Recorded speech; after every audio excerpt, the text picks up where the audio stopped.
I stood in my driveway, staring at my life scattered across the lawn like garbage after a storm. My fishing rods, my father's toolbox, the photo albums of my late wife, everything. My daughter-in-law, Crystal, stood on my front porch, one hand on her swollen belly, the other on her hip. "Clear this junk out," she said, cold as January ice. "My baby needs a room." I looked her dead in the eye. Then clear out one more piece of trash from my house. It was time to show her who truly held the power here. Let me back up and explain how I got to this point. Standing in my own driveway, looking at my belongings thrown out like yesterday's news. My name is Fabian. I'm 67 years old, and I've lived in this house for 39 years. My wife Helen and I bought it when I was 28, fresh out of my apprenticeship as an electrician. We paid off the mortgage 20 years ago, every single payment made on time. Helen passed away 3 years ago after a battle with cancer that took everything we had emotionally, but we never missed a house payment, not once. This house represents every hour I worked, every sacrifice we made, every dream we built together. The kitchen where Helen taught our son Trevor to make her famous pot roast. The living room where we celebrated Christmases and birthdays. The backyard where I built a swing set with my own hands. This wasn't just property. It was our life. 6 months ago, Trevor called me.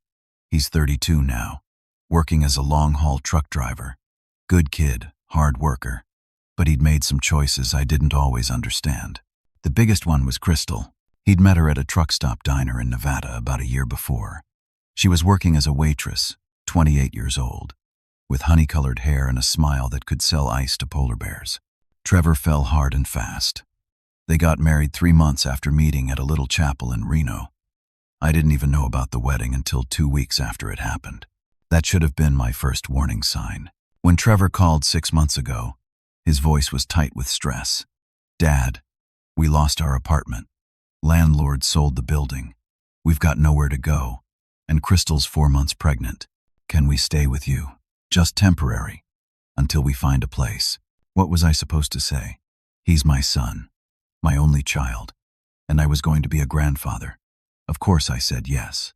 They moved in the next week with 3 suitcases and a lot of promises about it being short-term. Trevor was on the road 4 days a week, sometimes 5, hauling freight cross-country.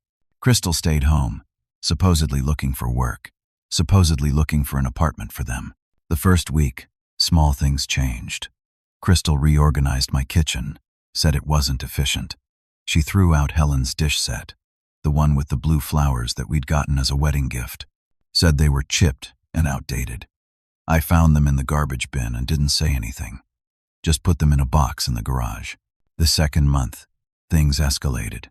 Crystal said the stairs to the second floor were too hard on her pregnancy. She needed the master bedroom, the one on the first floor. My bedroom, the room I'd shared with Helen for 36 years. I moved to the guest room upstairs without much fight. Trevor was working so hard, and Crystal was carrying my grandchild. I could be flexible. That's what family does, right? But Crystal's version of flexible only went one direction. She redecorated the master bedroom, getting rid of Helen's curtains, her jewelry box, even the quilt her mother had made. She painted over the soft yellow walls that Helen had loved, making them a harsh gray. When I objected, she cried to Trevor that I was being difficult about her nesting. Trevor was torn, caught in the middle, exhausted from the road. He asked me to just bear with it. It's her first baby, Dad. Pregnant women get emotional. So I bore with it. I stayed quiet when Crystal took over the living room, rearranging furniture, getting rid of things she called old-fashioned. I said nothing when she invited friends over and treated the place like it was hers. I kept my mouth shut when she stopped looking for apartments and started talking about raising the baby here. This morning, I'd gone to my weekly breakfast with my veteran friends at Rosie's Diner downtown. It's Thursday, our day. We've been meeting for 15 years. Same booth, same waitress. We talk about the old days, about our wives, about how the world's changing faster than we can keep up. When I got home around 10:30, I pulled into the driveway and my heart stopped. Everything from the guest room was in the yard.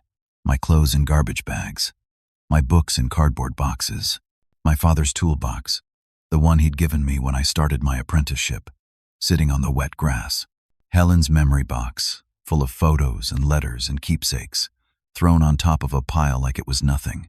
My military service flag, the one that had been on Helen's coffin, was stuffed in a trash bag with my winter coats. I got out of my truck, my legs shaking. Crystal was standing on the porch, rubbing her belly, wearing one of those expensive maternity outfits that I suspected she'd bought with my credit card. She wasn't alone. Her mother Diane was there too, arms crossed, wearing that superior look I'd come to hate. "What is this?" I asked, my voice coming out strangled. Crystal shrugged. "Spring cleaning. That room needs to be the nursery. I already painted it and set up the crib. Your stuff was in the way. That's my room. My belongings." "Was your room," she corrected. "The baby needs it more than you need all that junk." Junk. She called Helen's memory box junk. She called my father's tools junk. She called my life junk. "You can sleep on the couch in the living room," Diane added, like she had any right to speak in my house. "Or maybe it's time you looked into one of those senior living places. You're getting up there in age." I felt my blood pressure spike. "This is my house." That's when Crystal smiled. It wasn't a warm smile. It was the smile of someone who thinks they've already won. She reached into her designer purse and pulled out a manila folder. Actually, about that. She handed me documents, official-looking papers with the county recorder's stamp. I scanned them, my vision blurring with rage and shock. A deed, showing Trevor and Crystal Morrison as co-owners of my property, dated 2 months ago. "Trevor added me to the deed," Crystal said sweetly. "We're co-owners now. Equal rights. So, technically, this is my house too. And I say we need that room for the baby." I looked at the papers again. The signature was supposed to be mine, authorizing the addition. But I'd never signed anything. I'd never even discussed this with Trevor. "This is a lie," I said. "I never signed this." Crystal's smile widened. "The county recorder seems to think you did. It's all official, filed and everything. So you can either clear your junk out of the yard, or I'll have it hauled to the dump. Your choice." Diane laughed, a harsh, ugly sound. "Face it, old man. You're outnumbered. This is their house now. You're just living in it." That's when I said it. Looking Crystal right in the eye, my voice steady despite the rage burning through me. "Then clear out one more piece of trash from my house." Crystal's smile faltered. "What did you just say?" "You heard me." She put her hand on her belly, her eyes narrowing. "You better watch yourself. I'm carrying your grandchild. You threaten me, and I'll make sure you never see this baby. And Trevor will side with me. He always does." She was right about that last part. Trevor had been siding with her for months, always taking her word over mine, always making excuses for her behavior. But something in me snapped that morning. Maybe it was seeing Helen's memory box in the yard. Maybe it was 3 years of grief finally turning into anger. Maybe it was just being tired of being pushed around in my own home. "Get off my property," I said quietly. "Both of you. Get out." Crystal laughed. "Make me. I own this place as much as you do now. The police will tell you the same thing." She turned and walked back into my house, Diane following her, both of them smug and confident. I stood there, surrounded by my life in garbage bags, and I realized something. This wasn't just about the room. This wasn't even just about the house. Crystal had been planning this. The forged documents, the gradual takeover, the way she'd isolated me, made Trevor dependent on her version of events, turned my own son against me, bit by bit. She was trying to take everything, but she'd made one mistake. She'd pushed too far, too fast, and now I knew exactly what I was dealing with. I pulled out my phone and took pictures of everything in the yard. Then I made 3 calls. First to Trevor, straight to voicemail. Second to my lawyer friend Martin, who I'd known since we served together in Vietnam. Third to the bank. Crystal thought she'd won. She thought an old widower would just roll over and accept being pushed out of his own life. She was about to learn that the power in this house didn't come from a forged piece of paper. It came from the man who'd built a life here, brick by brick, paycheck by paycheck, year by year. And I was done being nice. I sat in my truck for 20 minutes, trying to get my hands to stop shaking. The rage was one thing, but the betrayal cut deeper. Trevor, my son, had he really done this? Put Crystal's name on my house without telling me. The logical part of my brain said no. Trevor wasn't perfect, but he wasn't a thief. He'd grown up watching Helen and me work for everything we had. He knew what this house meant. But the other part, the part that had watched him choose Crystal over me for 6 months, wasn't so sure. I called him again. Still no answer. I left a message. Trevor, it's Dad. Call me immediately. Crystal's claiming she owns half the house. I need to know if you did this. Then I started gathering my things from the yard. Neighbors were starting to notice. Mrs. Phyllis Hammond from next door came out. Her face creased with concern. Fabian, what on earth happened? Family dispute, I said, trying to keep my voice level. Nothing to worry about, but Phyllis knew me too well. She'd been our neighbor for 23 years. She'd brought casseroles after Helen died. She wasn't fooled. That girl threw your things out? I nodded, not trusting myself to speak. Phyllis made a disgusted sound. I never liked her. Too slick, too quick with the compliments that don't reach her eyes. You need help bringing these inside? I can't bring them inside. She's claimed the guest room. It's your house. She's got papers saying otherwise. Phyllis's face darkened. Then you get a lawyer, Fabian. Right now. Today. Don't let her steal what you and Helen built. I thanked her and loaded what I could into my truck. The rest I piled in the garage, which Crystal hadn't touched yet, probably because there was nothing in there she wanted. By noon, I was sitting in Martin's office downtown. Martin Castillo was 71, officially retired from his law practice, but still kept an office for consulting. We'd been in the same unit in Vietnam, had come home on the same plane, and had stayed friends ever since. He listened to my story without interrupting, his weathered face growing grimmer with each detail. When I finished, he held out his hand. Let me see the documents. I gave him the papers Crystal had showed me. He put on his reading glasses and examined them carefully, making small noises in his throat. These look official, he admitted. County recorder's stamp, proper format, but something's off. What? The signature. I've seen your signature on a dozen documents. This isn't quite right. The F is wrong, and you always loop your second A. This one doesn't. Hope flickered in my chest. So it's fake? Possibly. But we need to verify. Give me an hour. Martin made 3 phone calls while I sat there, drinking burnt coffee from his ancient coffee maker. The first call was to the county recorder's office. The second was to a friend who worked in property records. The third was to a handwriting expert he'd used in previous cases. When he hung up from the third call, his face was tight with anger. The county has no record of any recent changes to your property deed. The last modification was 3 years ago, when Helen's name was removed through probate. You're the sole owner, Fabian. Always have been. The relief was overwhelming. So Crystal's papers are fake? Sophisticated forgeries. But yes, someone went to a lot of trouble to make them look real. Probably got a fake county recorder's stamp online. They're easier to get than you'd think. So what do? We go to the police. This is fraud, forgery, possibly identity theft if she used your signature. We drove to the police station together. I filed a report with Officer Dennis Kowalski, a young guy, maybe 30, who listened politely but didn't seem particularly concerned. It's a civil matter, he said. Family dispute over property. You'll need to sort it out in court. She forged legal documents, Martin said sharply. That's a crime. Do you have proof the signature isn't his? Officer Kowalski asked. We can get a handwriting analysis, then get it and come back.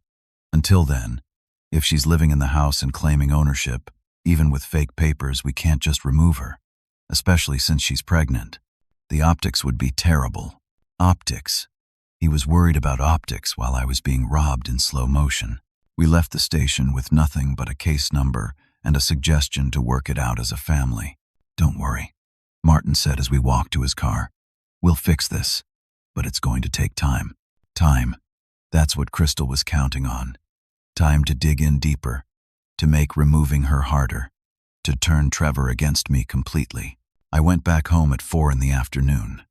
My home, my house, and I walked in like a guest. Crystal was in the kitchen, making herself a sandwich. She glanced at me, unconcerned. "Did you move your junk out of the yard?" she asked. "Those aren't fake papers," I said.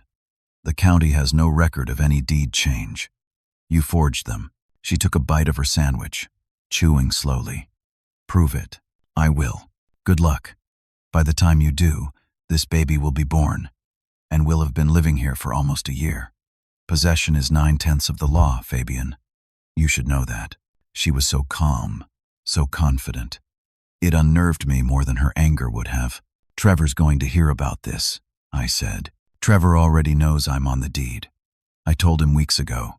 He was fine with it. Said his wife and baby should be protected if anything happened to you. You're 67. You could have a heart attack tomorrow." The casual cruelty of it took my breath away. She was planning for my death, already positioning herself to take everything when I was gone. "Get out of my house," I said, my voice shaking. Crystal smiled. Then her face changed. Her eyes went wide. She grabbed her belly and let out a scream. "No, stop." She stumbled backward, hitting the kitchen counter. Her hand shot out, knocking over a glass that shattered on the floor. "Help!" she screamed. "Someone help me." I froze, confused. "What are you doing?" She fell to the floor, holding her stomach, tears streaming down her face. "You shoved me. You grabbed me. I never touched you. Help. Please. The baby." The front door burst open. Phyllis Hammond rushed in, followed by another neighbor, George Carter, from across the street. "What's going on?" Phyllis demanded. Crystal was sobbing on the floor. "He attacked me. He grabbed my arm and shoved me. I think something's wrong with the baby." "That's a lie," I shouted. "I was standing right here. I never moved." But Phyllis was already kneeling next to Crystal, her face pale. George was pulling out his phone. "I'm calling 911, George said. "No," I said. "This is a setup. She's lying." But Crystal's performance was Oscar-worthy. She was crying, hyperventilating, clutching her belly like she was in agony. She rolled up her sleeve and showed them bruises on her arm. Dark purple bruise. "He's been hurting me for weeks," she sobbed. "I've been too scared to say anything. He hates that the baby is coming. He wants us out." "Fabian," Phyllis said, her voice cold in a way I'd never heard before. "How could you? I didn't do anything." "Phyllis, you know me." "I thought I did." The police arrived in minutes. The same Officer Kowalski from earlier, along with a female officer named Rodriguez. They separated us. Kowalski took Crystal's statement in the living room, while Rodriguez questioned me in the kitchen. I told her the truth. The forged documents, the confrontation, the accusation, Crystal's sudden fall. Rodriguez listened with a neutral expression. "Did you touch her at any point?" "No, not once. I was standing here the entire time. She has bruises. I don't know where she got those. But not from me. Mr. Morrison, I'm going to be straight with you. This situation is complicated. You have a pregnant woman claiming you assaulted her. We have witnesses who heard screaming and saw her on the floor. We have visible injuries. Even if you didn't intend to hurt her, the safest thing for everyone is if you leave the residence for tonight. This is my house. I understand. But we need to let things cool down. If you stay, and something else happens, it's going to be much worse. For everyone." I couldn't believe this was happening. In my own kitchen, in my own home, I was being told to leave. "She's manipulating you," I said desperately. "This is exactly what she wants. Then prove it. But not tonight. Tonight, you need to go." I called Walter, my best friend from the breakfast group. He picked me up an hour later. I watched my house disappear in his rearview mirror, and I wondered if I'd ever get it back. That night, sleeping in Walter's guest room, I got a call from Trevor. "Dad, what the hell did you do?" His voice was ice. "I didn't do anything, Trevor. She's lying. Crystal's in the emergency room. They're checking the baby. She told me you attacked her." "Trevor, listen to me. She forged documents to steal the house. I confronted her about it, and she faked an attack to get me arrested." "Faked? She has bruises, Dad. The police saw them. I don't know where she got those, but I never touched her. You've been acting crazy since she moved in. Jealous, possessive, weird about the house. Mom's been gone for 3 years, Dad. You need to move on. Each word was a knife. You think I'm crazy? I think you're having trouble accepting that I have a wife and a family now. Crystal said you told her to get out, that you don't want the baby here. She's trying to steal my house. Trevor, it's a piece of property, Dad. But you're willing to hurt a pregnant woman over it? I didn't hurt anyone. The hospital is checking for internal injuries. If anything's wrong with my baby, I'll never forgive you. He hung up. I sat there in Walter's guest room, holding a dead phone, and realized Crystal had won this round completely. She'd turned my son against me. She'd gotten me thrown out of my own house. She'd made me look like an abuser in front of my neighbors. And the worst part? I had no idea how to fight back. The next 5 days were the longest of my life. I stayed with Walter in his small ranch house on the other side of town, sleeping poorly, eating less, feeling like my entire world was collapsing. Martin filed an emergency motion to get me back in my house, but the court was backed up. The earliest hearing was 5 days away. 5 days of Crystal living in my home, using my things, probably already planning her next move. Trevor wouldn't answer my calls. I texted him a dozen times, called 20 times. Every message went unanswered. Finally, on the 3rd day, he sent a single text. Crystal's okay. Baby's okay. No thanks to you. Don't contact me again until you're ready to apologize. Apologize? For something I didn't do. Walter tried to keep my spirits up. He was 71, a retired police sergeant, and the most loyal friend I'd ever had. He'd been there when Helen died, had helped me through the darkest days of my grief. Now he was watching me go through something almost worse. We're going to get your house back, he said over breakfast on day 4. Martin knows what he's doing. What if Trevor really did put her on the deed? I asked, voicing my deepest fear. What if he knew about this? Then he's stupider than I thought. But I don't believe it. Trevor's a good kid. He's being manipulated, just like everyone else. The hearing was on Tuesday morning at the county courthouse. Small room, fluorescent lights, a judge who looked tired before we even started. Judge Patricia Brennan, according to the nameplate on her desk. She was maybe 55, with gray hair and sharp eyes. Crystal showed up with a lawyer, an expensive one, based on his tailored suit and leather briefcase. His name was Gerald Moss, and he had the kind of smile that made my skin crawl. Where did she get the money for that? I whispered to Martin. Good question, he muttered back. The hearing started. Moss presented Crystal's case first. She was the victim, a pregnant woman just trying to make a home for her baby. An elderly man, mentally unstable since his wife's death, becoming increasingly hostile and aggressive. The incident where he'd assaulted her, Crystal testified. She was perfect. Soft voice, tears at the right moments, one hand always on her belly. She described living in fear, said I'd made comments about not wanting the baby around, about them ruining my life. Said she only wanted the nursery because the baby needed a safe space. She brought character witnesses.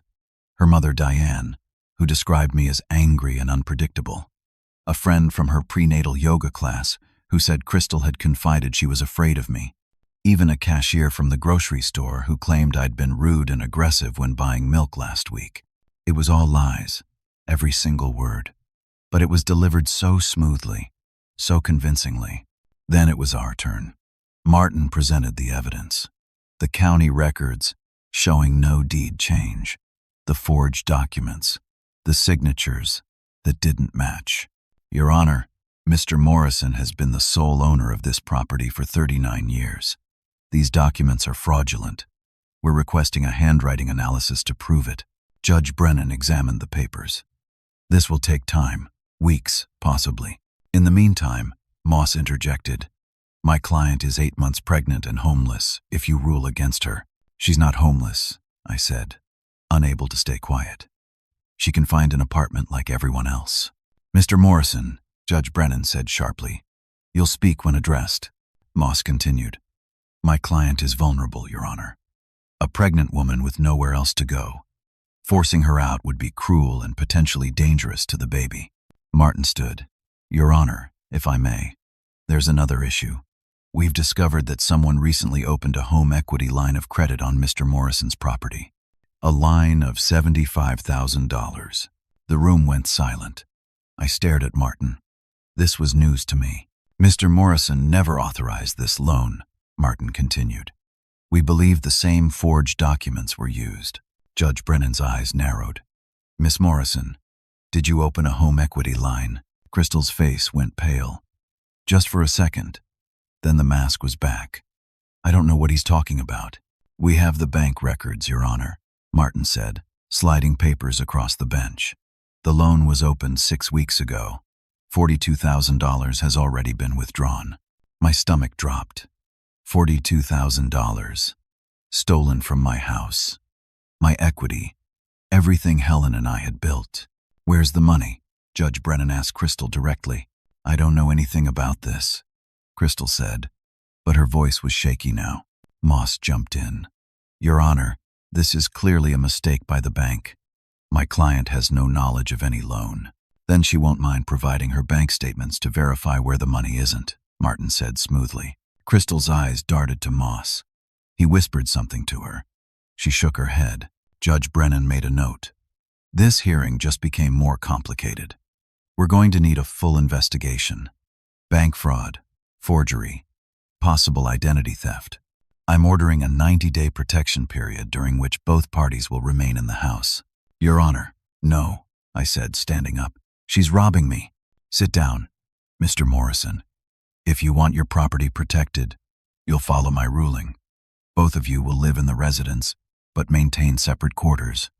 Miss Morrison, you'll have the master bedroom and the nursery. Mr. Morrison, you'll have access to the rest of the house. You will not interact except in common areas, and those interactions will be civil.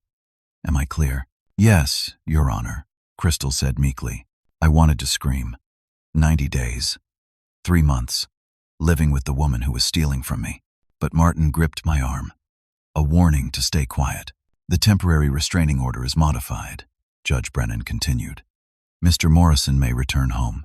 However, if there are any further incidents, any accusations of violence or harassment from either party, I will remove the offending party immediately. The bank fraud investigation is open as of now. We'll reconvene in 30 days for a status update. The gavel came down. I'd won the right to go back to my own house. But Crystal was staying, and she'd already stolen $42,000. Outside the courtroom, I turned to Martin. How did you find out about the loan? Called in a favor at the bank. They were surprisingly cooperative once I mentioned potential fraud. He looked grim. Fabian, this is worse than I thought. She's not just trying to take your house. She's trying to destroy your finances completely. Where's the money? That's what we need to find out. And fast. Because if those loan payments aren't made, the bank can foreclose. Even though you didn't take the loan, it's secured against your property. You're liable. My house, my life, all of it at risk because of one woman's greed. That afternoon, I went home. My home. Walter drove me, helped me carry my things back inside from the garage. Crystal was in the master bedroom with the door closed. Diane was gone, thankfully. The house was quiet, but it felt poisoned, contaminated. I set up in the den downstairs. It was small, barely 10 feet by 12, but it was mine. I installed a lock on the door that night, not to keep Crystal out, but to keep my things safe. We lived like enemies in a war zone. She stayed in her area. I stayed in mine. We crossed paths in the kitchen, in the hallway. Never spoke. The tension was thick enough to cut. Trevor finally called on day 3 of this new arrangement. Dad, Trevor, son, please, let me explain. Crystal told me about the hearing, about the loan you're accusing her of taking. I'm not accusing. She did it. The bank confirmed it. You're trying to destroy her, Dad. You're making up lies because you can't accept that she's part of our family. Trevor, I can prove every single thing I've said. Yeah? Then why did the judge make you both stay in the house? If she was guilty, wouldn't they arrest her? It's more complicated than that. No, Dad. It's simple. You're jealous. You're alone. And you can't stand that I'm not. That I have someone. That I'm moving on with my life. Your mother's only been gone 3 years. And you've been using her memory as an excuse to push everyone away. Crystal's trying to build a family, and you're treating her like a criminal. She is a criminal. Trevor's voice went cold. I'm done with this conversation. Don't call me again until you can treat my wife with respect. He hung up. I sat in my little den, surrounded by boxes of my life, and I'd never felt more alone. But I wasn't giving up. Not yet. That night, I installed cameras in the common areas. Small ones, hidden, legal since it was my house and I'd posted notices. I needed evidence of what Crystal was really doing. 2 days later, I got it. The camera in the hallway caught her going through my mail, opening envelopes, reading my bank statements, looking for something. She spent 20 minutes in the hallway, carefully going through everything, then putting it back like she'd never touched it. The camera in the kitchen caught her on her phone, talking to someone. I couldn't hear the conversation, but her expression was calculating, cold, nothing like the sweet, scared, pregnant woman she played in court. But it was the camera in the den that caught the most damning footage. I'd hidden one in the bookshelf, angled at the door. 3 days into our hostile cohabitation, while I was out getting groceries, Crystal used a key to open my locked door. She went through my desk, my papers, looking for something specific. She didn't find it, because I'd already moved everything important to a safe deposit box at the bank. But her intent was clear. I showed the footage to Martin. This helps, he said. Shows she's actively invading your privacy, going through your things. But it's not enough for criminal charges. Not yet. What do we need? A confession, or proof of where that $42,000 went. Follow the money, and we'll find the truth. So that's what we started doing. Martin hired a private investigator, a guy named Ray Santos, former FBI, who specialized in financial crimes. Within a week, Ray found something. The money was transferred to an account in Crystal's name, he told us, spreading printouts across Martin's desk. But it didn't stay there. It was moved immediately. 5 different accounts. Shell companies. Very sophisticated money laundering. Can we trace it? Martin asked. I'm working on it. But whoever set this up knew what they were doing. This isn't some amateur scam. That's when I realized something. Crystal wasn't working alone. This was too organized, too planned. Someone had helped her. Someone who knew about fraud, about forged documents, about how to steal a house from under someone's feet. We need to find out who she really is, I said. Her background, where she came from, everything. Ray nodded. Already on it. Give me a few more days. Those few days felt like forever. Living in that house, watching Crystal move around like she owned the place, knowing she'd stolen from me and would steal more if she got the chance. But I was patient, because I was starting to understand something. Crystal had made a mistake. She'd moved too fast, pushed too hard, and now people were looking at her, really looking. And what they were going to find was going to bring her entire scheme crashing down. I just had to hold on long enough to see it happen. The house became a war zone of silence. Crystal and I moved through our days like ghosts, haunting the same space, never speaking, rarely making eye contact. The tension was exhausting. She'd taken over all the main living areas. The kitchen was hers between 10 in the morning and 8 at night. I had to schedule my meals around her presence. The living room was her domain, with her pregnancy magazines and baby catalogs spread across every surface. I lived in my den, 10 by 12 feet of space that used to be my home office. Now it was my entire world. I ate meals in there, watched television on my laptop, slept on an air mattress because my real bed was in the master bedroom that Crystal had claimed. At night, I could hear her moving around, talking on the phone in low voices, sometimes laughing. She wasn't suffering. She was comfortable, secure, confident. That confidence should have worried me more than it did. Trevor came home twice in those 3 weeks. The first time, he stayed for one night, took Crystal out to dinner, and didn't speak to me beyond a cold hello when he walked through the door. The second time was worse. He arrived on a Tuesday evening, came straight to my den, and knocked hard on the door. "Dad, we need to talk." I let him in. He looked exhausted, his face drawn, dark circles under his eyes. Long-haul trucking was wearing him down. "Trevor, I'm glad you're here. We need to discuss what Crystal's been doing." "No," he said sharply. "We need to discuss what you've been doing. Crystal told me you've been going through her things, watching her, making her feel unsafe." "That's not true. I've been keeping to myself." "She says you installed cameras." "I did. In common areas. Legally. With posted notices. Because she's been going through my mail and my personal belongings." Trevor's jaw tightened. "You're spying on my pregnant wife. I'm protecting myself from someone who's stolen $42,000 from me. You don't know that she took that money. The bank confirmed the loan was opened with forged documents. Who else would have done it? Maybe you're wrong about the documents. Maybe you signed something and forgot. You're 67, Dad. Memory issues aren't uncommon. That hurt worse than a physical blow. My memory is fine." "Is it? Because Crystal says you've been forgetting things. Leaving the stove on. Losing your keys. She's worried about you. She's lying. Or you're paranoid." Trevor ran his hand through his hair, frustrated. "Look, I love you. But I think you need help. Real help. Maybe some counseling. Or maybe it's time to consider that you can't live alone anymore." The implication was clear. He thought I was losing my mind. "Trevor, your wife is a con artist. She's manipulating you.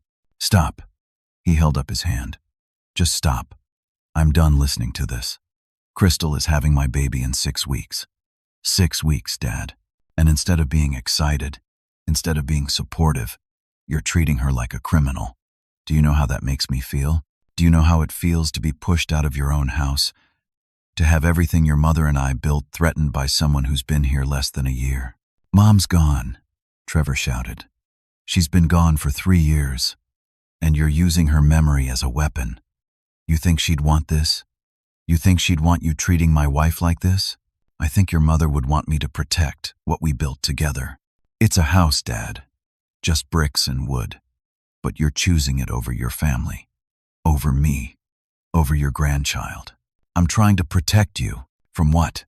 From a woman who loves me. Who's carrying my child. Who's trying to make a home for our family." Trevor's voice broke. "I can't do this anymore. I can't keep defending you to her. I can't keep making excuses for why my father hates my wife. Trevor, please. Listen to me." But he was already walking out. He slammed the den door so hard the walls shook. I heard him and Crystal talking in the master bedroom. Low, urgent voices. Then the front door opened and closed. His truck started. He left, and I was alone again with his wife, who'd just driven another wedge between us. The next morning, I found a surprise. Crystal's mother, Diane, was back. She'd moved into the guest room upstairs, the one that used to be mine before Crystal took the master bedroom. "What are you doing here?" I asked when I found her in the kitchen making coffee. "Crystal needs support," Diane said, not looking at me. "Her husband's never home. Her father-in-law is hostile. Someone needs to be here for her. She needs to leave. This isn't her house." Diane turned, and her smile was poison. "According to the courts, she has every right to be here. And now I do too. She invited me. What are you going to do about it? This is my house. For now," Diane said, taking her coffee and walking toward the master bedroom. For now it was 2 against 1. 2 women who clearly hated me, living in my house, plotting who knew what. I called Martin. "They're escalating. Diane's moved in. Unfortunately, that's within Crystal's rights under the court order. She's allowed guests. She's not a guest. She's a co-conspirator. Prove it." That's all anyone ever said. Prove it. Like my word meant nothing. Like my life meant nothing. Ray Santos called later that day with an update on his investigation. "I've been digging into Crystal's background," he said. "The money trail is still tangled, but I found something interesting. Her name isn't Crystal Morrison." "Well, it is now, but it wasn't always." "What do you mean?" "She changed it legally about 4 years ago. Before that, she was Charlene Watts. And Charlene Watts has a very interesting history." My heart started pounding. "Tell me." 3 years ago, she was in Phoenix, Arizona, involved in a similar situation. An elderly widower, 72 years old, named Harold Bennett. She moved in, claimed to be helping him, gained his trust. Then she started forging documents, opening lines of credit. By the time anyone figured out what was happening, she'd taken $80,000. What happened to her? Harold died of a heart attack before the case went to trial. The stress, according to his doctor. Crystal disappeared with the money. No charges were ever filed because the primary witness was dead. I felt sick. She killed him. Legally, no. But she definitely contributed to his death. And this wasn't her first time. I found 2 other similar cases. Different names, different states. Same pattern. Target older men, gain access to their homes and finances, forge documents, steal money, disappear before getting caught. How many times has she done this? That I can confirm? 4 times, including you. But I suspect there are more. Why hasn't she been arrested? She's smart, always just on the edge of what's provable. Always targets people who are isolated, who don't have family to fight back. Or if they do have family, she turns them against the victim, like she's doing with Trevor. Can we use this in court? That's the tricky part. Some of this information was obtained through methods that might not be admissible. We need to be careful how we present it. But yes, it changes everything. I hung up and sat in my den, processing this. Crystal wasn't just greedy. She was a professional predator. She'd done this before, destroyed lives before, and she was doing it again. To me, the house felt even more dangerous now. Every creak of the floorboards made me jump. Every time I saw Crystal or Diane in the hallway, I wondered what they were plotting. I started documenting everything, keeping a journal of every interaction, every strange occurrence. The cameras were running 24/7. I was building a case, piece by piece. But then everything went wrong. It was 3 in the morning on a Thursday when I woke to chaos. Sirens, lights flashing through my window, voices shouting. I stumbled out of my den to find the living room full of paramedics. Crystal was on the floor, Diane kneeling beside her, both of them crying. "What happened?" I demanded. "She's bleeding," Diane screamed. "The baby. Something's wrong with the baby." Paramedics were checking Crystal's vital signs, asking questions. How far along was she? Was she having contractions? How much blood? 34 weeks. Crystal gasped. "The baby's not due for 6 more weeks. Something's wrong. Please, save my baby." They loaded her onto a stretcher. Diane followed them to the ambulance. As they were carrying Crystal out, she looked at me, and for just a second, I saw something in her eyes. Not fear, not pain, calculation. Then she was gone. The ambulance screaming into the night. I stood in my living room, alone, and felt dread settle in my stomach like a stone. Whatever was happening, I knew it wasn't good. And somehow, I knew it was about to get much worse for me. Trevor called at 4 in the morning. I'd never heard him sound so broken. "Dad, Crystal lost the baby." The words hit like a hammer. "What?" "She had a miscarriage. Late term. The baby's gone." He was crying. "Our baby is gone." "Trevor, I'm so sorry. This is your fault." His grief turned to rage instantly. "You did this. Your constant stress, your accusations, your harassment. You killed my baby." "Trevor, no, I never." Diane told the doctors everything. How you've been making Crystal's life hell. How you've been threatening her, watching her, making her terrified in her own home. The stress caused this. You caused this. That's not true. The police are on their way to the house. Diane's filing charges. Emotional abuse causing severe physical harm. "I hope you go to jail, Dad. I really do." He hung up. 20 minutes later, 2 police officers were at my door. Detective Sarah Chen and her partner, Detective Marcus Webb. "Mr. Morrison, we need to ask you some questions about the events leading to Crystal Morrison's miscarriage." I let them in because I had no choice. They questioned me for 2 hours, asked about my relationship with Crystal, about the cameras, about any threats I'd made. I told them the truth, about the fraud, the forged documents, the stolen money. about Crystal's real identity and her history of scams. They listened politely, took notes, but I could see the skepticism in their eyes. A pregnant woman had lost her baby. An old man was claiming she was a con artist. They knew which story they believed. "We'll be in touch," Detective Chen said as they left. "Don't leave town." I sat in my den as the sun came up, and I realized I'd just become a suspect in a crime I didn't commit. A baby was dead, my grandchild, regardless of who the mother was, and I was being blamed. My reputation in the community, already damaged, was about to be destroyed completely, and Crystal had played it perfectly. Even losing the baby, she'd found a way to use it against me. I was losing, badly, and I didn't know how to fight back anymore. The news spread through town like wildfire. Old man stresses pregnant daughter-in-law until she loses the baby. By Friday afternoon, everyone knew. By Saturday, I couldn't show my face anywhere without feeling the judgment. I went to the grocery store for supplies, and people literally moved away from me in the aisles. Mrs. Henderson, who'd been buying produce at the same time as me for 15 years, turned her back when I said hello. At church on Sunday, the congregation was polite but distant. Even Father Michael, who'd known me since Helen and I were married here 39 years ago, seemed uncomfortable. His handshake was brief, his smile forced. "The Lord teaches us about forgiveness," he said quietly. "Perhaps you should seek it." From whom? For what? For being robbed in my own home. But I didn't say that. I just nodded and left. Someone spray-painted "baby killer" on my mailbox.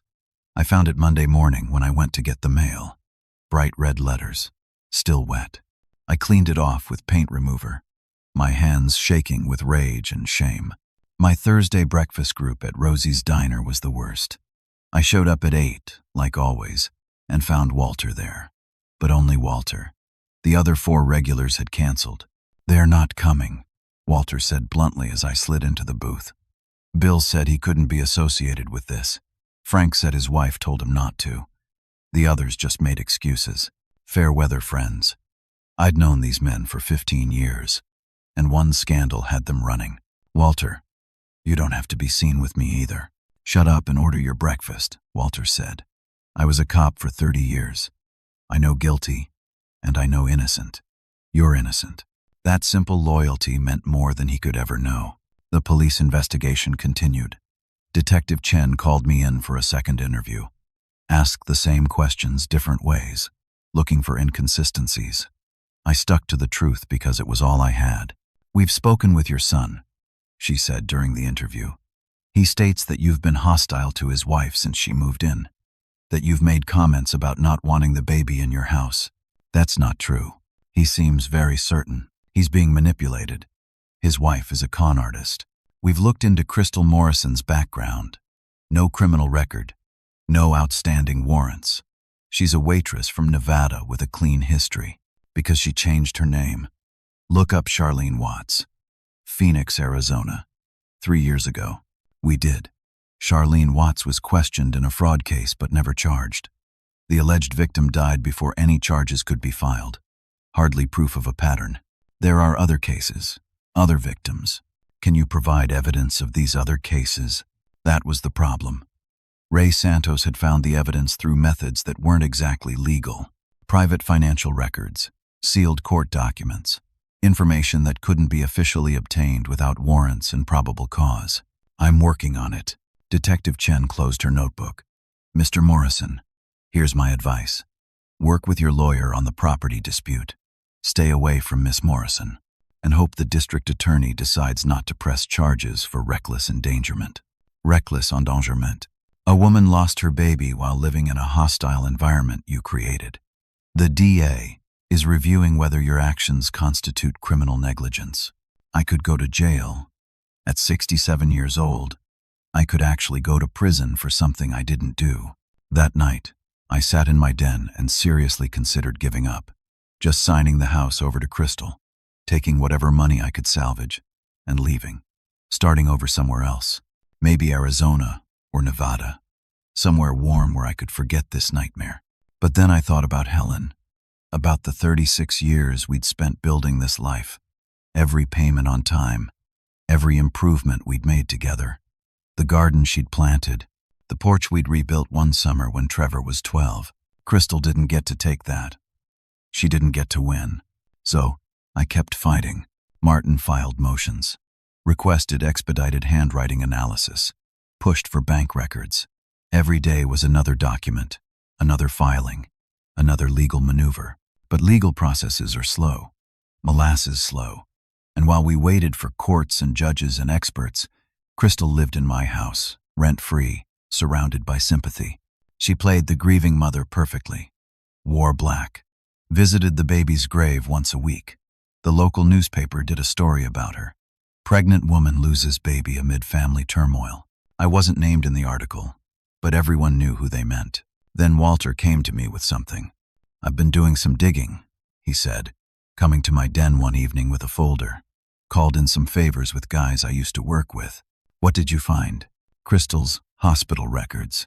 Or rather, what's in them. Fabian. That miscarriage wasn't caused by stress." He showed me medical reports. Placental abruption, a condition where the placenta separates from the uterine wall. It's random, can happen to anyone, has nothing to do with external stress factors. "The doctors told Crystal this," Walter said. "Told her clearly. It wasn't her fault, and it definitely wasn't yours. It was just one of those tragic things that happen. But she's telling everyone I caused it." "Exactly. And here's the really interesting part. This isn't Crystal's first pregnancy." He showed me more records. Different hospitals, different states. 2 previous pregnancies, both ending in late-term miscarriages. 3 pregnancies, 3 late-term losses. That's either incredibly unlucky or it's a pattern, I finished. She uses pregnancy as a weapon, gets pregnant, moves in with the mark, then loses the baby, and blames them. "Probably not intentionally causing the miscarriages," Walter said. "That would be too dangerous, too provable. But using pregnancies that naturally fail and turning them into manipulation tools, yeah, that fits. Can we use this? Legally? It's complicated. I obtained these records through, let's call them informal channels. But it gives us a direction. We know what we're looking for now." Martin reviewed everything that night. His face grew darker as he read. "This is monstrous," he said finally, "using dead babies as tools for fraud. But Walter's right. We need to be very careful how we present this. If Crystal finds out we have her medical records, she'll claim privacy violations. So what do? We find another way to expose her. And I think I know how." He leaned back in his chair, fingers steepled, that look he got when he was piecing together a strategy. "We make her think she's won. We offer her exactly what she wants. I'm not giving her my house.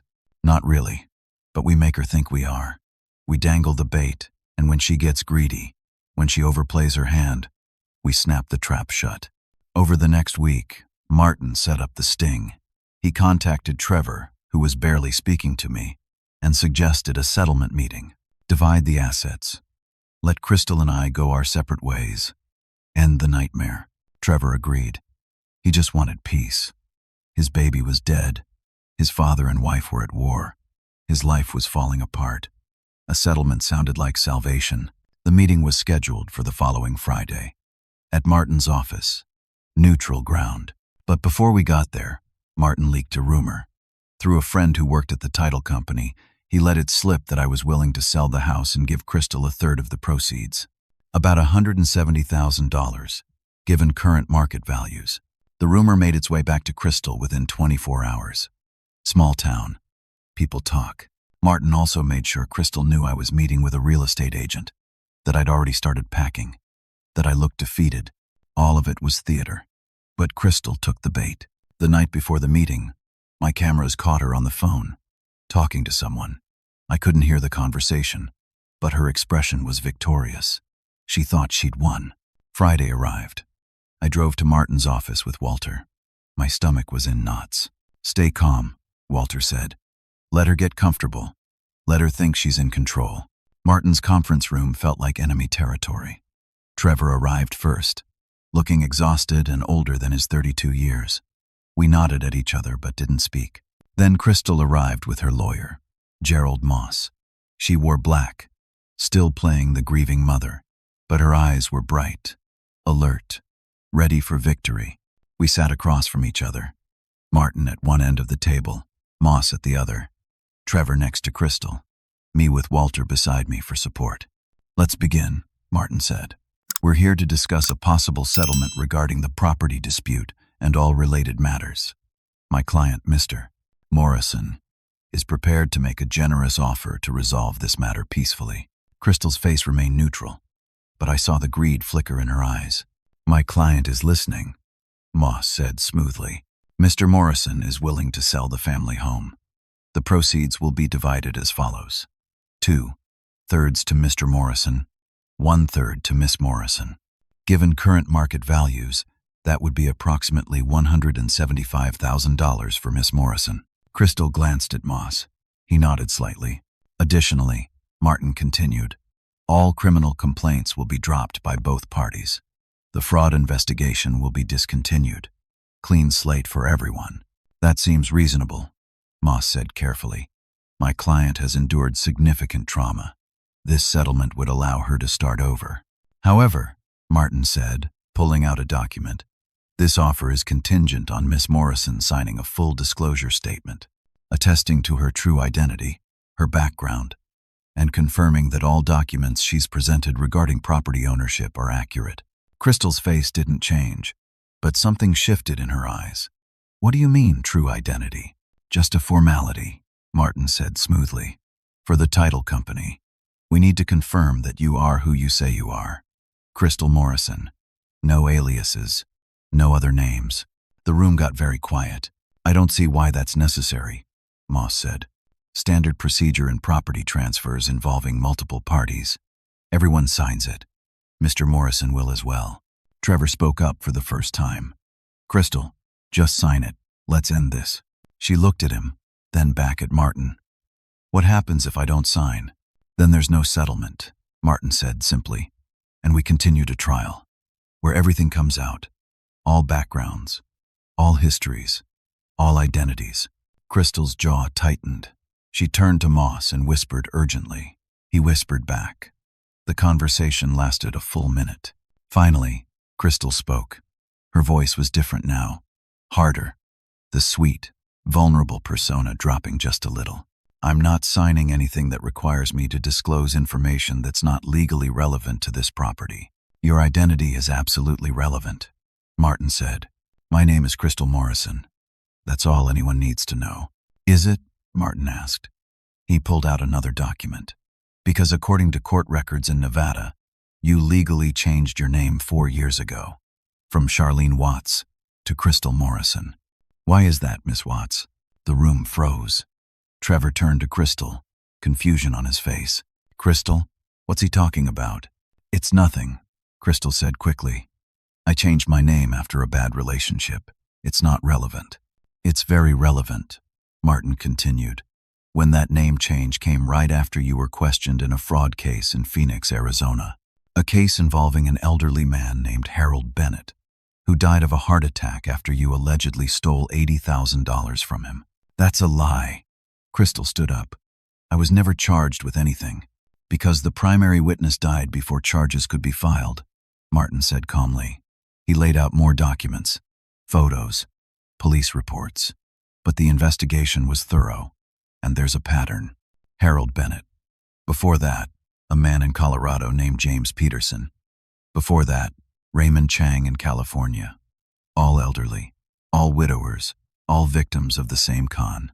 Move in, gain trust, forge documents, steal money, disappear." Trevor's face had gone white. "Crystal, tell me this isn't true." "It's lies, baby," Crystal said, tears starting. "They're making things up to avoid paying me what I deserve." "What you deserve?" I spoke for the first time. "You deserve prison." "I never hurt anyone." "Harold Bennett died of a heart attack," Martin said, his voice rising. "The stress of realizing he'd been robbed killed him. That's on you. You can't prove that, maybe not in court. But we can prove the pattern. We can prove you're a con artist. And we can prove that every document you've presented regarding this property is forged." Moss stood up. "This meeting is over. My client will not be subjected to these accusations. But Trevor wasn't done. He was staring at Crystal like he'd never seen her before. The baby, he said quietly. Was the baby even mine? Crystal's face went pale. Was it? Trevor demanded. Louder now. Of course it was. Prove it. We'll do a paternity test. The baby's dead, Trevor. How can we? There are ways. Medical records. DNA samples. If that was my baby, prove it. Crystal looked trapped. Moss tried to guide her toward the door, but Trevor grabbed her arm. Was anything real? He asked, his voice breaking. Any of it? Did you ever love me, or was I just the easiest mark? And that's when Crystal's mask finally fell completely. Love you? She laughed. A harsh, ugly sound. You're a truck driver who makes $40,000 a year. You think I'd waste my time on you if it wasn't for this house? The room went silent. Trevor dropped her arm like it burned him. Who are you? Someone smarter than you, Crystal said coldly. Someone who saw an opportunity and took it. Your father's house, free and clear. $500,000 in equity. All I had to do was deal with a grieving old man and his pathetic son, who was so desperate for female attention, he'd believe anything I said. Crystal, Moss hissed. Stop talking. But she was past caring. The mask was off, and the real Charlene Watts was showing herself. I've done this 6 times, she continued. 6 different houses, $800,000 total. And I would have gotten away with this one too, if this old fool hadn't fought back. Most of them just roll over and die. Crystal, Moss grabbed her arm. We're leaving. Now. That's when Martin played his final card. Actually, you're not. He pressed a button on the conference room phone. Detective Chen, you can come in now. The door opened. Detective Sarah Chen and her partner Detective Marcus Webb walked in, followed by 2 uniformed officers. Crystal Morrison, also known as Charlene Watts. Detective Chen said, You're under arrest for fraud, forgery, identity theft, and filing false police reports. You have the right to remain silent. Crystal's face went from shock to rage. She lunged at me across the table, screaming obscenities. The officers grabbed her, pulled her back, cuffed her while she thrashed and cursed. You're a dead man, she screamed at me. Dead. You're old. You'll die soon anyway. This should have been mine. They dragged her out, still screaming. Diane, her mother, was arrested outside. She'd been waiting in the parking lot. Turned out she was Crystal's partner, had been running these scams together for years. Trevor stood frozen, watching his wife get arrested. When the room finally cleared, he turned to me. Dad, I said. I wasn't ready to forgive. Not yet. Just go home. We'll talk later. He left, shoulders slumped, looking broken. Martin turned to me. The entire meeting was recorded. We have her confession on tape. She won't get out of this. The house? Yours. Always was. Always will be. The fraud investigation is over. The criminal charges against you are dropped. It's over, Fabian. You won. I sat in that conference room long after everyone left, and I didn't feel victorious. I felt exhausted. My relationship with Trevor was damaged, maybe beyond repair. My reputation was ruined. My savings had been drained by legal fees. My house had been violated. I'd won the battle. But the war had cost me everything else. Crystal's arrest made regional news. Local woman arrested in multi-state fraud scheme. Her real name, Charlene Watts, made headlines.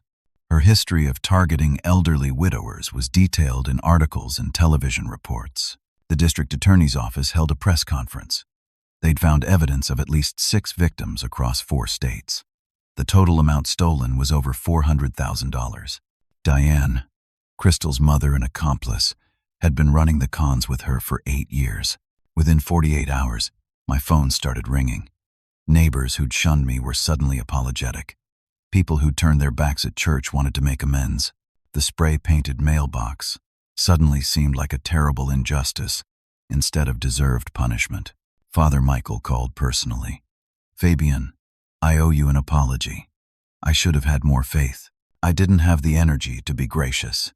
You should have, yes, Mrs. Henderson from the grocery store brought me a casserole and cried on my porch. Bill and Frank from the breakfast group called, making awkward excuses about why they'd abandoned me. I listened to all of them, accepted their apologies. But something had changed. I saw them differently now. Saw who stood by me when it was hard and who only returned when it was safe. Walter never left. That was the only friendship that mattered. The legal aftermath was complicated. Crystal and Diane were being held without bail, facing multiple felony charges across multiple states. The Arizona authorities wanted them for Harold Bennett's case. Colorado wanted them for James Peterson. California had warrants. They wouldn't see freedom for a very long time. The bank reversed the fraudulent home equity loan. My credit was repaired. The forged documents were officially voided. My house was mine again, legally and completely, but it didn't feel like mine anymore. It felt contaminated, poisoned by Crystal's presence. Every room held memories of those awful months. The master bedroom where she'd slept, the nursery she'd painted, the kitchen where she'd threatened me. I hired cleaners, professional ones. They deep-cleaned everything, removed the paint from the nursery, replaced the carpets Crystal had stained, repainted walls. It helped, but not enough. Trevor came to see me 2 weeks after Crystal's arrest. He'd been avoiding me, dealing with his own trauma, being manipulated that completely, believing someone that thoroughly. It breaks something in you. He knocked on the door of the den, even though it was his childhood home, like he didn't belong anymore. "Dad, can we talk?" I let him in. He looked terrible, lost weight, dark circles. The light in his eyes was gone. "I'm sorry," he said immediately, "for everything, for not believing you, for choosing her over you, for every terrible thing I said." "Sit down, Trevor." We sat on opposite ends of the couch I'd been sleeping on for months. The silence between us was thick. "I loved her," Trevor said finally. "Or I thought I did. I don't even know if what I felt was real or if she manipulated that too. Probably some of both. The baby wasn't mine." His voice cracked. "They did DNA tests from the hospital records. The baby was someone else's. Some guy in Nevada, probably. She was already pregnant when she met me. That's why she rushed the marriage. Needed someone to play the father. I didn't know what to say to that. The betrayal was so complete, so vicious. I mourned that baby," Trevor whispered. "Cried for days. Felt like my heart was ripped out. And it wasn't even mine. None of it was real. Your grief was real. Even if the situation wasn't. How do you trust anyone again after that? How do you look at people and not wonder if they're lying, if they're using you? You remember that most people aren't like her, that she was an exception, not the rule. Were there signs I missed? Things I should have seen? Probably. But you wanted to believe. We all want to believe in the people we love. That's not a weakness, Trevor. That's human." He looked at me, and I saw my son again. Not the stranger who'd been defending Crystal. Not the angry man who'd blamed me for everything. Just Trevor, broken and hurting. "I almost lost you," he said, "over her. I almost chose a con artist over my own father. But you didn't. Not in the end. Only because Martin forced the truth out.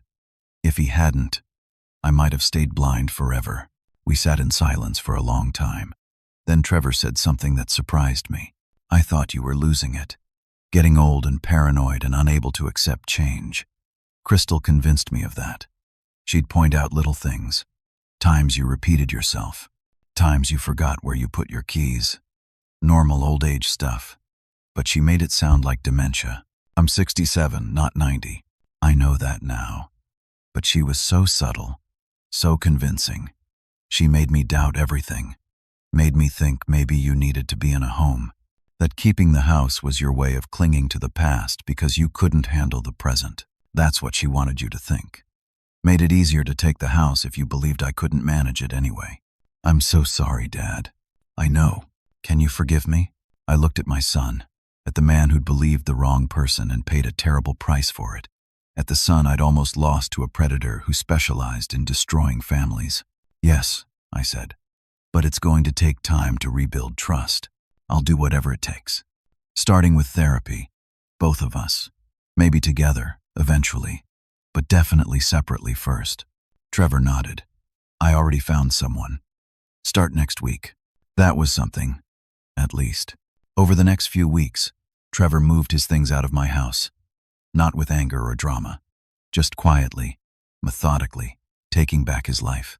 He found a small apartment across town, started going to counseling twice a week, took a local delivery job instead of long-haul trucking, needing to be in one place for a while. We had dinner once a week. Awkward at first, but gradually becoming easier. We talked about small things. Weather, work, sports. Not the big things. Not yet. Those wounds needed more time. The community slowly accepted me back. The breakfast group at Rosie's Diner returned to normal. All 6 of us back in the booth every Thursday. Nobody mentioned the spray-painted mailbox. Nobody brought up the baby killer rumors. It was like collective amnesia. But I remembered. I remembered who stood by me and who ran. The financial recovery was slower. Legal fees had eaten through my savings.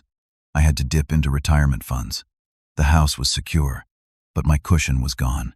Martin helped me file for restitution from Crystal's seized assets. It wouldn't be much. Her money had been spent or hidden too well, but some of it would come back.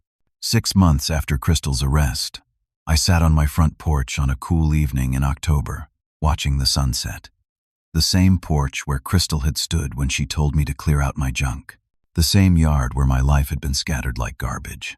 The yard was peaceful now. I'd planted new flowers where the grass had been torn up by my belongings. The mailbox had been replaced. The house had been reclaimed, inch by inch, room by room. But I was different. The man who'd welcomed Trevor and Crystal 6 months ago, with open arms and blind trust, was gone. In his place was someone harder, more careful, less willing to sacrifice himself for others. Helen would have said I'd lost some of my softness, my kindness, and maybe I had, but I'd gained something too. The knowledge that I could fight back, that I didn't have to be a victim, that even at 67, even alone, even against impossible odds, I could stand my ground and win. Crystal was in prison. Her trial was scheduled for the following year. With 6 victims across 4 states, with mountains of evidence, with her own recorded confession, she wouldn't see freedom for decades. Diane was facing similar charges. Their partnership was over. Trevor was healing, slowly, but healing, and I was still here, in my house. The one I'd built with Helen, the one I'd defended against someone who tried to steal it. The power in this house had never been about who held the deed or who had their name on documents. It had always been about who had the strength to protect it, to fight for it, to refuse to let go even when everyone said to give up. Crystal had thought throwing my things in the yard was throwing out trash. But what she'd really done was wake up someone who'd been sleepwalking through grief and loneliness. She'd forced me to remember who I was. A man who'd built a life with his own hands. A man who didn't break easily. A man who knew the difference between generosity and weakness. I'd shown her who was in charge, not through violence or cruelty, but through patience, persistence, and the refusal to be a victim. And in the end, that was the only power that mattered. The seasons changed. Fall turned to winter, and my first Christmas without the threat of Crystal hanging over me felt like breathing clean air after being trapped in smoke. Trevor came over for Christmas dinner. Just the 2 of us, eating ham and Helen's sweet potato recipe that I'd managed to recreate after 3 attempts. We put up a small tree in the living room, and for a few hours, it felt almost normal. "I've been thinking about selling the place," I said over coffee. Trevor looked up, surprised. "Really? After everything you fought for? Not because I'm giving up, because maybe I won. Maybe I protected what mattered, and now it's time to let it go. Move somewhere smaller, easier to maintain, somewhere without memories in every corner. Would you stay in town? Probably. Walter's here, you're here, but a condo maybe. Something simple. Whatever you decide, Dad. It's your call." That was new. Respect. Trust. Treating me like I was capable of making my own decisions. It had taken Crystal's betrayal to get us there, but we'd arrived. The trial happened in March. I attended every day, sitting in the gallery with 6 other victims who'd come from across the country. We were all elderly men, all widowers, all targeted because we were alone and vulnerable. Crystal pleaded guilty to avoid trial. Her lawyer had advised her that with the recorded confession and the mountain of evidence, fighting was pointless. She was sentenced to 18 years in federal prison. Diane got 15 years. The judge called them predators who exploited grief and loneliness for financial gain. She called their crimes calculated, cruel, and devastating. Crystal didn't look at any of us during sentencing. She wore prison orange, her honey-colored hair pulled back, her face expressionless. The woman who'd cried so convincingly about losing a baby was gone. In her place was someone cold and empty. When the marshal led her away in chains, I felt something release in my chest. Not quite closure, but something close to it. Outside the courthouse, the other victims approached me. Harold Bennett's daughter thanked me for fighting back, said her father would have been proud. James Peterson's son shook my hand. We exchanged information, promised to stay in touch. We were a club nobody wanted to be in, but we'd survived. That had to count for something. By summer, I'd put the house on the market. A young couple with 2 kids bought it for a fair price. They reminded me of Helen and me at their age. Hopeful, building a life, seeing possibility instead of pain. I used the money to buy a 2-bedroom condo downtown. Modern, efficient, nothing like the house. That was the point. I needed something that was just mine. Not mine and Helen's. Not mine and Trevor's childhood. Just mine. Trevor helped me move in. We spent a Saturday hauling boxes and assembling furniture from a big box store. At the end of the day, we ordered pizza and sat on my new balcony, overlooking the town I'd lived in for 40 years. "You happy here?" Trevor asked. "Getting there," I said. "What about you?" "Same. Getting there." He'd started dating someone. A nurse from the local hospital. Nice woman, his age, with a 10-year-old daughter from a previous marriage. He was taking it slow, being careful, but he was trying. That was progress. "I learned something from all this," I said as the sun set. "About power. Real power. What's that? It's not about control. It's not about winning. It's about knowing when to fight and when to walk away." Crystal thought power was manipulation and theft. She thought making me feel small made her big. And what is it really? It's standing your ground when you need to. It's protecting what matters. But it's also knowing when you've won and it's time to move forward. She taught me to be harder, but I had to teach myself to not let that hardness become bitterness. Trevor nodded. "Think you managed it?" "Most days. Still working on it on others."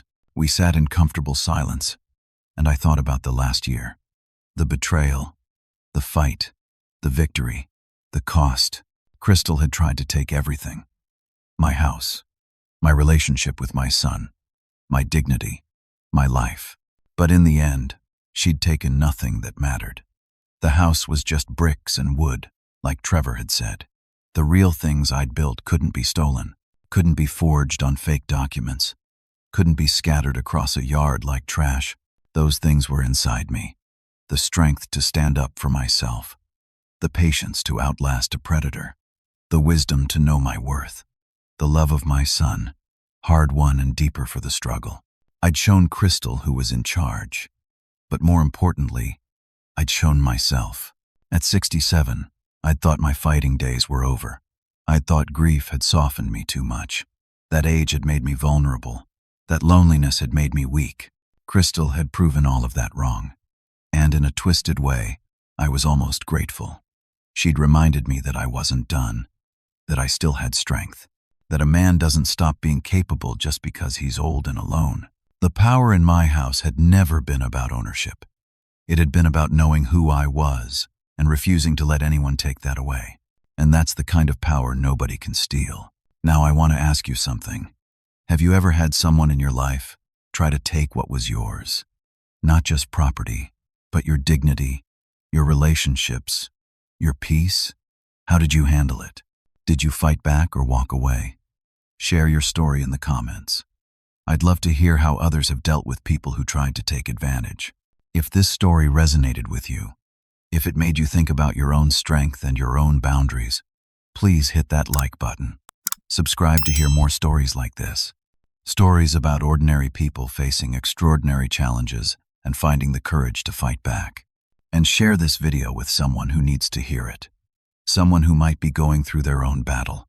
Someone who needs to remember that they have power. Real power. Even when they feel powerless. Thank you for listening to my story.